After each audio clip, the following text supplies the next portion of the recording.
The news, being reported by reliable sources, is that Harley will discontinue the 48 and Iron 883 for next year, the last two bikes in the lineup to sport the EVO motor. Well, we all expected it, and it's happening. The EVO bikes will not be returning, as the motor company will continue only with the new Revolution Max-powered Sportster S and Nightster. And I for one am a little sad, because the old EVO was another link to a less civilized and more elemental past. Nothing in Harley's current lineup sounds, vibrates, and rides quite like the old Sporties. Not the Milwaukee 8, not the Revolution Max, and certainly not the Livewire. So stay tuned for the full story and commentary, and if you find this content valuable, please support the channel by subscribing, liking the video, and sharing it with someone who might be interested in the topic.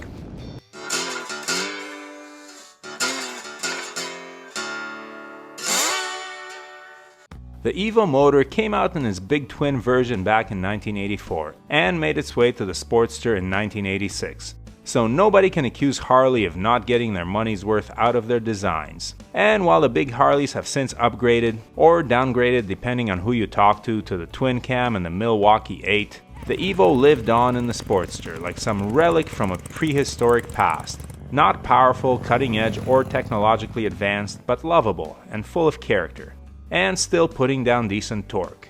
In the 1200, not the 883.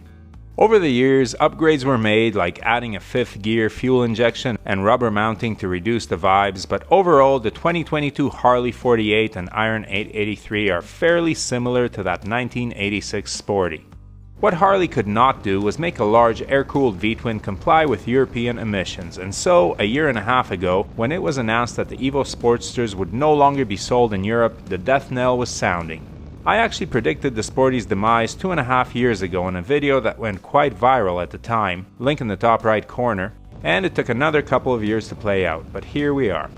So yes, the EVO Sportster was an icon, loved by those with a soft spot for things nostalgic, hated by riders who look for the latest and greatest. It wasn't fast, didn't handle well, weighed as much as a black hole, and sounded divine. It could lose a drag race against bikes less than half its displacement, yet outfitted with the right performance parts, crush supercars in the quarter mile. It was named the Sportster, but around curves was about as confidence-inspiring as a pool noodle.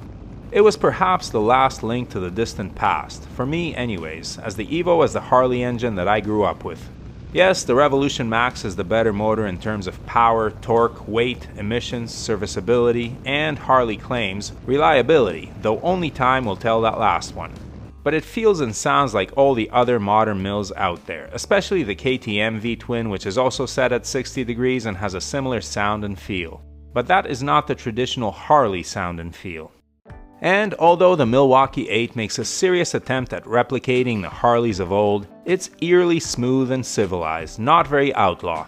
Yes, the latest EVOs were rubber mounted and much smoother than the old Sportsters, but they still gave off those Harley sounds and vibes which justified the reduced performance and inflated price to many a traditionalist. But now the new Sportsters don't have that. They have to compete on performance and price, and although they are successful with the former, they are less so with the latter. The Nightster has almost identical dimensions and specs as the Honda Rebel 1100, which I tested recently, link in the top right corner, but costs half again as much. In the old days you could claim, hey, it's a Harley, it's got more character.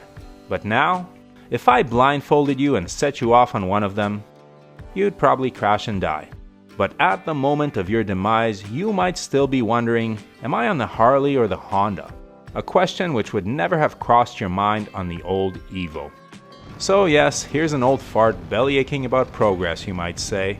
But no, I love progress, and have used this small platform to urge Harley to modernize faster. I'm old enough to have seen several Harley engines come and go, and realize that with the passing of each one, the traditionalists bemoan the change and assert that things will never be the same. And they never may be. But here's the kicker. It doesn't matter. There's a million Sportsters out there, and many of them will be available on the market, although now probably at inflated prices.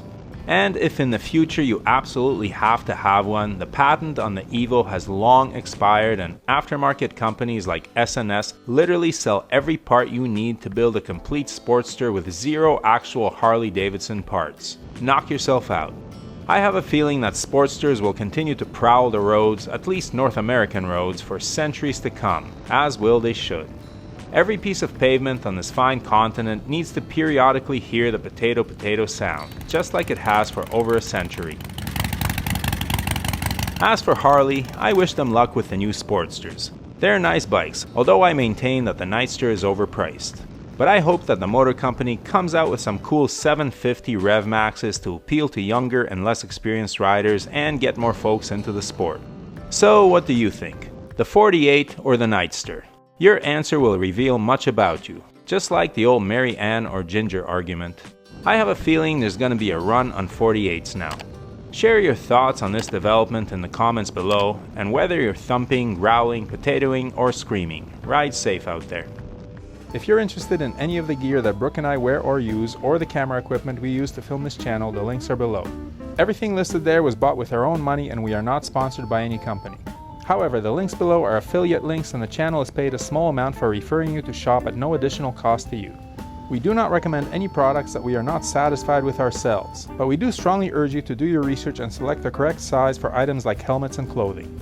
As always, thanks for watching, your support is greatly appreciated. Please hit that subscribe button, give the video a thumbs up, and leave a comment below. And whatever you ride, enjoy it. Wave at other bikers no matter what they're riding. We're all part of a brotherhood and sisterhood. Keep the rubber side down, shiny side up, and may the spokes be with you.